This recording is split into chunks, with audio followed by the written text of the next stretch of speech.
Sharps containers, the 2/3 fill rule. Mga Sharps container, ang panuntunan na 2/3 na puno. Theory.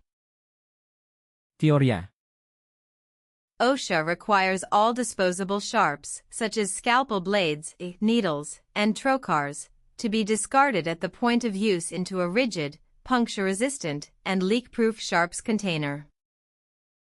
Kinakailangan ng OSHA ang lahat ng disposable sharp, tulad ng mga scalpel blade, karayom, at trocar, na itapon sa punto ng paggamit papunta sa isang matigas, hindi nabubutas, at leak-proof na Sharps container.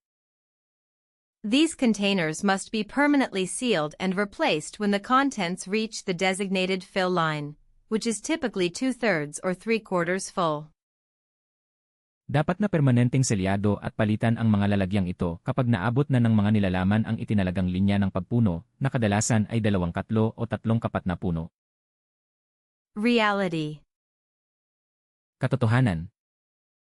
Changing a Sharps container interrupts the workflow. Naantala ng pagpapalit ng Sharps container ang daloy ng trabaho. Therefore, hurried technicians frequently ignore the fill line and attempt to shove one last heavy orthopedic pin or blade into an overflowing box to avoid the chore of retrieving a new container. Sa makatuwid, madalas na binabaliwala ng mga nagmamadaling teknisyan ang linya ng pagpuno at sinusubukang isuksok ang isa pang huling mabigat na orthopedic pin o blade sa isang umaapaw na kahon upang maiwasan ang gawaing kumuha ng bagong lalagyan. Exam strategy. Diskarte sa pagsusulit. Exam developers rely on the logical assumption that a container should be used until it is 100% full. Umaasa ang mga gumagawa ng pagsusulit sa lohikal na pagpapalagay na ang isang lalagyan ay dapat gamitin hanggang sa ito ay 100% puno. Never select options that allow filling the container to the top. Huwag kailanman piliin ang mga opsyon na nagpapahintulot na punuin ang lalagyan hanggang sa itaas. Always select the answer stating it must be replaced when it reaches the manufacturer's fill mark or roughly 2/3 full. Palaging piliin ang sagot na nagsasabing dapat itong palitan kapag umabot na ito sa marka ng pagpuno ng tagagawa o halos 2/3 na puno. Core logic. Pangunahing lohika.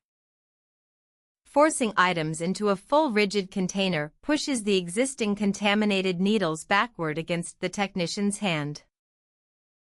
Ang pagpilit sa mga bagay sa isang punong matigas na lalagyan ay nagtutulak sa mga umiiral na kontaminadong karayom pabalik sa kamay ng teknisyan.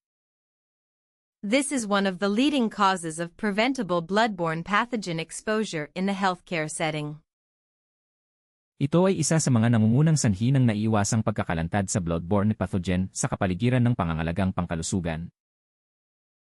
Maglalabas kami ng mas maraming bilingwal na video para matulungan ang mga hindi katutubong nagsasalita ng Ingles na mas maintindihan. Mag-subscribe sa channel para mapabilis ang iyong certification journey. Ipagpatuloy ang pagsisikap.